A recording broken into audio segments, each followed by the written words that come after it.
Welcome back to the big weekend show. Is the movie theater experience back as Sound of Freedom crosses $100 million at the box office? This weekend, it's all about Barbenheimer. We're in a race against the Nazis. Will you go see Barbie?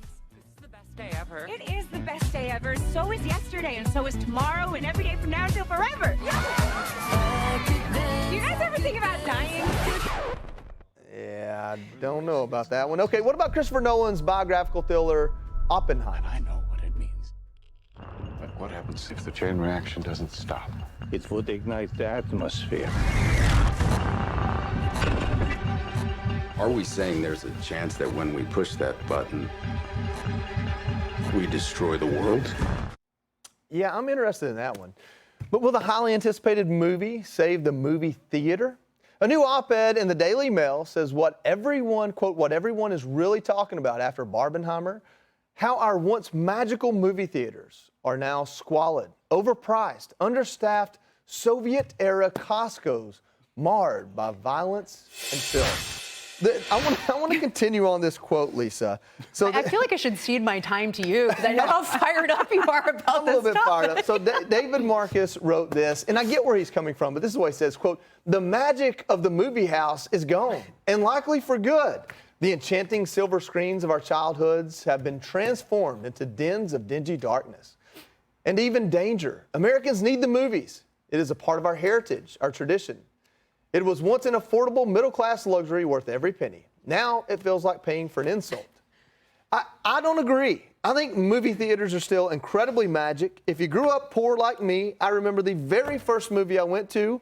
It was Beauty and the Beast. My dad took me. He did not know it was a cartoon, so he went outside and waited on it to be done. But it was magical. It was fun, and I think that our kids deserve that. I love the op-ed said movies nowadays are about as fun as being punched in the face. I have actually never been a big movie person. The last one I went to go see was Top Gun Maverick. I took my dad, I think it was Thanksgiving when it came out? I don't remember. But it was kind of cute because his Apple Watch went off because his heart rate went up so much. It's very intense. I kind of want Hollywood to fail just because I think they're part of the driving force between all the division in the country. Like we can't have shared activities together where things aren't political. I think that's why Top Gun Maverick did so well, because it was patriotic, or Sound of Freedom's done so well. So I wish we could go back to the days where things brought us together more. And they're all hypocrites, like Ricky Gervais said at the Golden Globes. Yeah. Like if ISIS started a streaming service, you would all want to work for them, right? Well, if we're looking at Barbie and Oppenheimer, which one do you want to see? I hate myself because I might go see Barbie. Yeah, there we go. All of that talk. And you probably already have the ticket. No, but I'm normally counterculture. I grew up with Barbies. I had a Barbie dream house. My dad, when he came in to say goodnight to me, used to step on the Barbie heels. They know that, Lisa. That's why they made the movie. I like Margot Robbie, but I know I'm so conflicted. I've been talking about this. Am I a terrible person? No. Should I hate myself right now? I don't Charlie, we've got a quick video here of something that's coming up tonight. It's Christopher Nolan talking to our own Brian Kilmeade about Oppenheimer. I think his reputation will always be an ambiguous one. He was an incredible hero for his country, a great patriot. One of his great quotes is, damn it, I happen to love this country. That's a big part of who he was.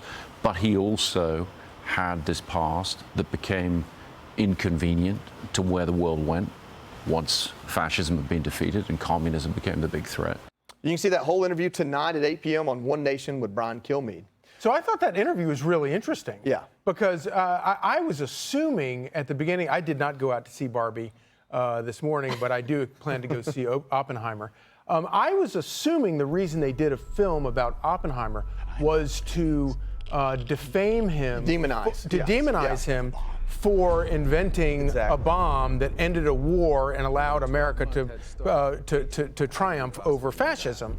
But listening to him talk, and then of course they were going to celebrate the fact that he smelled like a little bit like a commie at the end. But it sounds like at least Nolan Ryan got it right, that what's to be celebrated is the fact that he invented the bomb, and that the commie stuff, to whatever degree that stuff is accurate, the commie stuff is the bad part. Christopher Nolan can make a movie. I think we can all agree on that. And I think the idea of showing the duality of a person is the most honest way to do it. And that's what Hollywood used to do. Used to not know who the villain and the good guy were sometimes.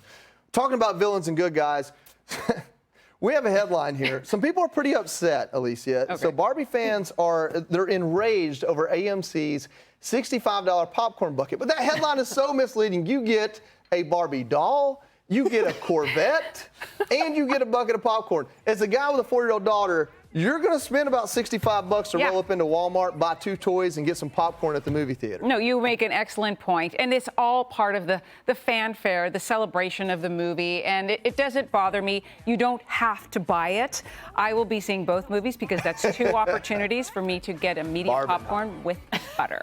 And that's all that really matters. Hey, listen, check out Sound of Freedom, too. I think those are going to be some good movies for us. All right. Hey, Sean Hannity here. Hey, click here to subscribe to Fox News YouTube page and catch our hottest interviews and most compelling analysis. You will not get it anywhere else.